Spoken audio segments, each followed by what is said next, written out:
One time he cooked for his spiritual master's appearance or disappearance day on the La Cienega temple here.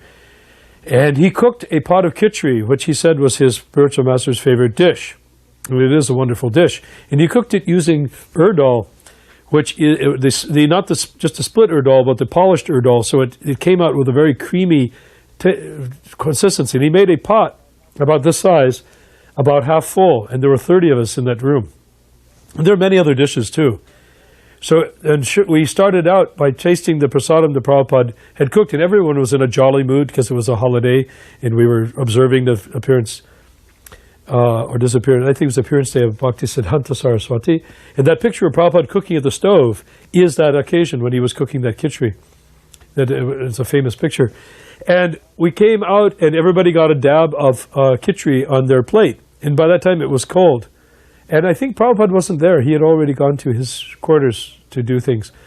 And everybody was in a jolly mood. We were all talking and chatting. And we all reached over with our fingers, because in those days we ate with our fingers. And we picked up the khichdi, and we popped it in our mouths. And all of a sudden, this conversation died out everywhere.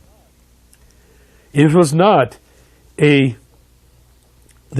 some external ceremony that we were honoring this prasadam. We were not in the mood to honor anything. We were having a good time and chatting and jolly. As soon as that prasadam touched our tongues, we fell silent.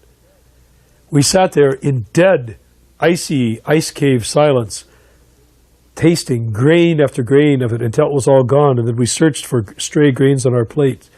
And then everybody in the room, by common mutual consent, began crawling on their all fours towards the pot in the middle of the room where there was still a little bit left. And we all reached in simultaneously, and we were taking little pieces out of the pot. Our eyes were staring straight ahead. No one spoke a word until there was nothing left. Then we all went back and sat down and sat there in silence for almost an hour. Something about that prasadam was so charged with what must have been something like Gopi Bhava. It was too much ecstasy involved in that prasadam, that we were struck by it. Every feeling, the exquisite, excruciating feeling that Prabhupada feels for his spiritual master was present, and we had a chance. And then we realized that Prabhupada had given that to us like an extra special little present or benediction, that he'd allowed us to open the door a little bit and peek at what his world was like. Hare Krishna, Krishna Krishna, Hare Hare, Hare Rama,